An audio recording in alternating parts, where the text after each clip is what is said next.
வச்சுக்கிறேன். காலையில் எந்திரிச்சு வாசல்ல 2 விளக்கு, பூஜை அறையில் விளக்கேற்றி நல்ல கமகமன்னு சாம்பிராணி போடுங்க. 2வது ஏதாவது ஒரு கோயிலுக்கு தனுர்மாத அபிஷேகத்துக்கு கொடுங்க. 3வது உங்களால் முடிஞ்ச எளிமையான அளவுக்கு ஒரு அன்னதானமும் நீங்கள் செய்யுங்க. இது தவிர மார்கழி மாதத்தில் நாம் செய்ய வேண்டிய இன்னொரு விஷயம் அன்றாடம் வாசல்ல கோலம் போடுறது. இதை நான் வருஷந்தோறும் சொல்கிறேன். வாசல்ல நல்லா அழகாக காலையில் தான் கோலம் போடணுமே தவிர ராத்திரியே கோலம் போட்டு அதுக்கு பார்டர்லாம் கட்டி காலையில் அது அப்படியே இருக்கும் அப்படின்னு வைக்கக்கூடாது. சின்னதாக கோலம் போட்டால் கூட காலையில் எழுந்து வாசல் தெளித்து கால நேரத்தில் போடுற கோலம் தான் விசேஷமானது.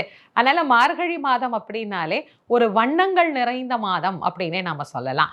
அதனால் நம்முடைய மனதில் எண்ணங்கள்ல நல்ல நிறங்களை நம்ம அப்படி கண்ணால பார்க்கிற போது காலையிலே நமக்கு ஒரு மிகப்பெரிய மகிழ்ச்சி அப்படிங்கிறது கிடைக்குது.